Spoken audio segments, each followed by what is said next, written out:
sekarang kita akan masuk kepada makna kandungan dari surat At-Tin. A'udzubillahi minasyaitonirrajim. Bismillahirrahmanirrahim. Wattini wazzaitun. Demi buah tin dan buah zaitun.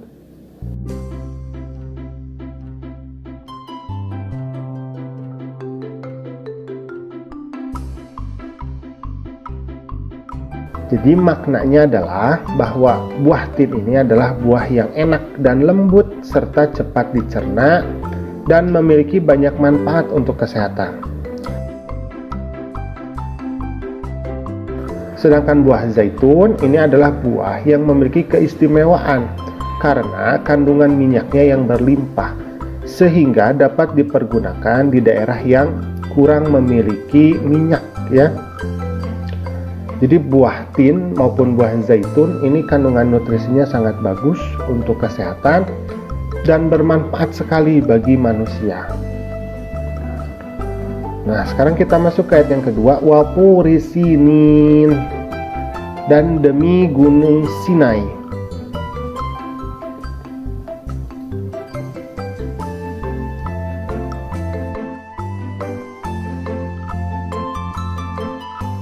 Jadi gunung Sinai ini terletak di semenanjung Sinai, lintasan atau perbatasannya antara tanah Mesir dan Israel, kemudian Arab dan Mesopotamia.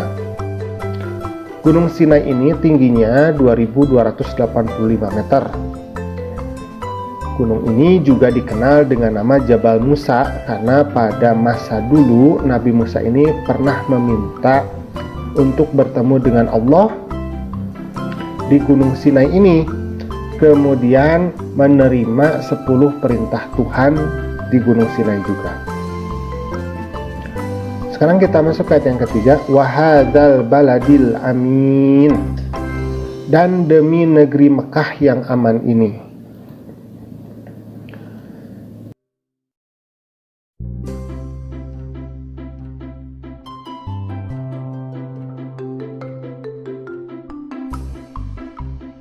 Jadi yang dimaksud dengan baladal amin, di negeri yang aman ini adalah kota Mekah. Jadi kota yang aman ini adalah kota Mekah. Kota ini disebut dengan kota yang aman karena siapapun yang memasukinya terjaga keamanan dan keselamatannya. Jadi kota Mekah itu hanya boleh dimasuki oleh orang muslim saja. Jadi selain orang muslim tidak boleh. Jadi non muslim itu tidak boleh masuk ke kota Mekah ya. Kemudian kita masuk ke ayat yang keempat. Laqad khalaqnal insana fi ahsani taqwim. Sungguh kami telah menciptakan manusia dalam bentuk yang sebaik-baiknya. Jadi pada ayat ini dikatakan bahwa Allah Subhanahu wa taala menjadikan manusia itu dalam sebaik-baiknya bentuk. Jadi kalau kita memperhatikan binatang ya, ada binatang yang tidak memiliki tangan, ada binatang yang hanya hidup di dalam air. Jadi binatang itu tidak dijadikan Allah sebagai makhluk yang bentuknya sempurna seperti manusia. Kita patut bersyukur ya, bahwa binatang kalau dia gatal saja itu kesulitan untuk menggaruknya. Kalau kita manusia itu memiliki keleluasaan tubuh, jadi memiliki kaki untuk berjalan, memiliki tangan untuk meraih ya, dan wajah kita pun ini sangat rupawan ya, sangat ganteng, sangat cantik ya. Jadi kita itu adalah manusia, itu adalah makhluk yang rupanya itu adalah sebaik-baiknya, yang paling sempurna. Sekarang kita masuk ke ayat yang kelima. Tsumma radadnahu asfala safilin. Kemudian kami kembalikan dia ke tempat yang serendah-rendahnya. Jadi Allah Subhanahu wa taala mengingatkan kepada manusia, sekalipun mereka sempurna, ini dapat turun derajatnya menjadi hina karena pengetahuan, sikap, dan perilakunya apabila telah keluar dari aturan yang telah ditetapkan oleh Allah melalui Rasul-Nya. Di manusia-manusia itu kalau perilakunya, sikapnya itu buruk, maka dia bisa turun sekali derajatnya, bahkan lebih rendah dibandingkan hewan. Dan kita pun harus ingat, walaupun kita ketika hidup gagah, kuat ya, pada akhirnya kita pun akan mengalami kematian dan hanya menjadi seonggok tanah saja.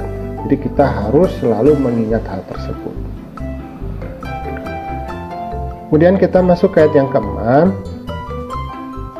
Illal ladzina amanu wa 'amilus sholihati falahum ajrun ghairu mamnun. Kecuali orang-orang yang beriman dan mengerjakan kebaikan, maka mereka akan mendapatkan pahala yang tidak ada putus-putusnya. Nah, maka orang-orang yang tidak pernah hina adalah mereka yang beriman dan melaksanakan amal solih. Orang yang demikian itu akan selamat dari kehinaan di dunia maupun di akhirat. Jadi kita beribadah kepada Allah, ini namanya muamalah sama Allah. Kita melakukan sholat, kita melakukan puasa, tetapi kita juga jangan lupa dengan muamalah ma'anas. Jadi muamalah ma'anas itu adalah menjaga hubungan baik dengan sesama manusia. Ya, kita berzakat, kita memberikan sedekah, kita senyum kepada saudara. Nah, ini jangan lupa. Jadi ibadah kepada Allah itu harus bagus, harus baik, tetapi kita juga harus menjaga hubungan baik di antara sesama manusia. Kemudian sekarang kita akan masuk ke ayat yang ke-7, fama yukadzibuka ba'du biddin. Maka apa yang menyebabkan mereka mendustakanmu tentang hari pembalasan setelah adanya keterangan-keterangan itu? Alaisallahu biahkamil hakimin. Bukankah Allah itu adalah hakim yang paling adil? Maka pada hari kiamat nanti akan ada yang namanya hari pembalasan terhadap semua perbuatan manusia. Apakah itu baik, apakah itu buruk. Manusia seharusnya tidak meragukan adanya hari pembalasan, karena Allah sudah menunjukkan bukti-buktinya. Jadi bukti-bukti adanya hari pembalasan itu memang sudah nampak ya, seperti terciptanya alam semesta. Alam semesta dapat tercipta karena pasti ada yang menciptakan. Dan sesuatu yang diciptakan pasti akan ada akhirnya. Jadi itu adalah suatu sifat yang alami pada benda-benda yang ada di sekitar kita.